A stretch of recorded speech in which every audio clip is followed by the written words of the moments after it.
Ray. Thank you, both of you, so much for coming to talk to me about the piano lesson. Malcolm, I want to start off with you, actually, and ask, how does making a feature-length film with members of your family compare to making home videos at home with your family? I actually never made home videos. No. Yeah, I never made home. I had an uncle who was like the documentarian, and he was so special because he would narrate as he was shooting it. So he was like, my high school graduation is like, there's Malcolm walking down the stairs. Yeah, so, eating his cereal. Yeah, it was like that. But I was more of an archivist.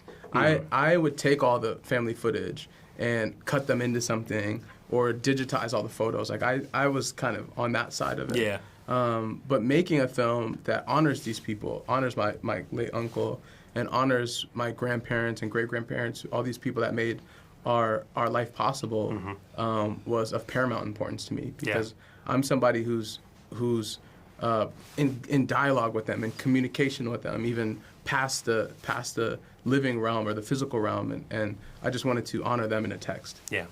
And Ray, you stepping into this production here, obviously you've worked on the character before, and you've spent a lot of time with him, but now you're getting to explore him in this different medium. I want to focus primarily on a scene that you have with Daniel Deadweiler that's shot in close-ups between the two of you. There's a level of nuance there that can only be captured on film that maybe you couldn't get so much on the stage. Can you tell me a little bit about how Malcolm as a director directed you and her in that scene together? He directed us like a genius. It was phenomenal between Malcolm and our DP Mike and Leslie Jones, our editor.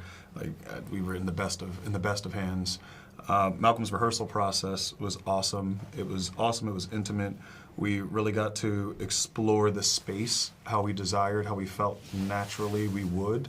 And they would really just rip the walls off the house and, to shoot around the way that our bodies would naturally want to move. Yeah. And so it felt really organic in that way. And Danielle, who's a beast, she's just, I'm sure you know. Yeah. She's a joy to work with. It's one of those things that it's a lightning in the bottle situation. Yeah. I don't think I could go back and redo that scene how we did it again if I wanted to. It'd be something else. It'd be something completely different. Yeah. Absolutely. And you mentioned rehearsal process. I feel like that's something that it's just like a luxury nowadays on film sets and such. Can you tell me a little bit about, for both of your perspectives, Malcolm, this is your first feature film, which, by the way, crazy. Wild that this is the end result. But Ray, too, as someone who's explored like this character before, like you were saying, it gives you process to be able to explore the space. What else did you guys discover during the rehearsal process? Maybe either about the characters or about the text? Yeah, we were able to work in a way, we were able to shoot pretty much in sequence. Wow. Yeah, which is a luxury. Yeah. And the way that we approached the day was we would take an hour in the morning and rehearse the day's work, or the chunk, like a chunk. It could sometimes turn into the next 2 days. There were some days we rehearsed for a couple days, like certain scenes and sequences, just for spacing and all that, even before we got to set. Yeah, right? yeah, exactly. But we wanted to. There's some actors that came from the play and some that didn't. So we wanted to start over and kind of embrace the idea of discovery. Is dig into the text, even you bring what you have to it, but we're still here. There's a new dynamic. The scene with you and Danielle is you've never engaged each other in that way, so it's new, and be present and open to discovery, and they were. Yeah. And Malcolm, for you, like I said, first time feature. Your father's made a couple of feature films that he's also directed. Do you remember when he saw the film for the first time, what were the words that he said to you? I remember it was like a blur. It was like a lot going on.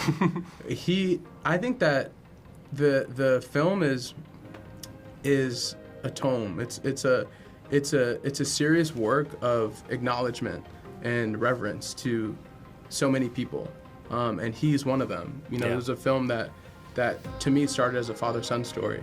It turned into something more, but I think when it ended, he understood that I was making a poem for him in a lot of ways. Yeah. And all that comes with that. It's a big emotional journey, and there's an exciting finale and all these things, but it ultimately ends back in that intimate space about family.